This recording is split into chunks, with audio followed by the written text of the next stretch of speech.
I'm Vern and Frase. This is my wife, Michelle. Our life group is going to be focused on personal finance and what God thinks of our personal finances. We've learned that when you follow what God wants you to do with your finances, then all sorts of doors open, all sorts of stress and anxiety can get just wiped out of your life.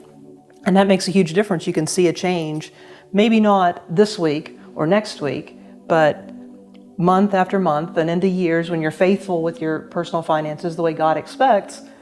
Amazing things can transpire. Oh, yeah. So I look forward to seeing that growth and that change in our friends and the people that want to come and share at the life group with us.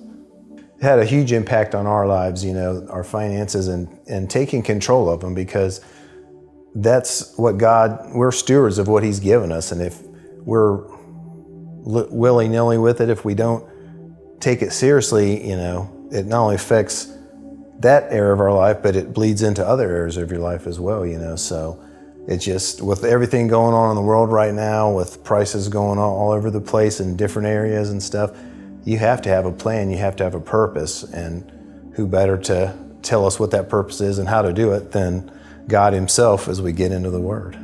I grew up in church, but never really growing up, not in my family, not in church. No one took the time to sit down with me and say, this is what God expects of you with what He's entrusted to you. Right. I never learned that, so I ended up reaping the consequences of it later in life. We both did. Yeah. But when we got serious about figuring out what God says about your stuff, about your money, and then doing what He expects us to do, it's changed our lives. Absolutely. And no matter where you're at on the spectrum with applying God's principles to personal finance, you're welcome to this group.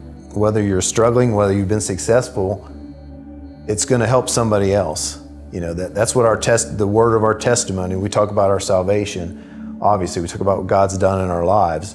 It's the same thing, Somebody that isn't there yet, they need to hear that, and somebody that's been there can share that. And it's going to be just a good time getting to know each other and getting to see what's going on with your kids and what's going on with my kids, and how's your job going? And we're going to talk about some finance too. We'll probably have a little bit of food there too.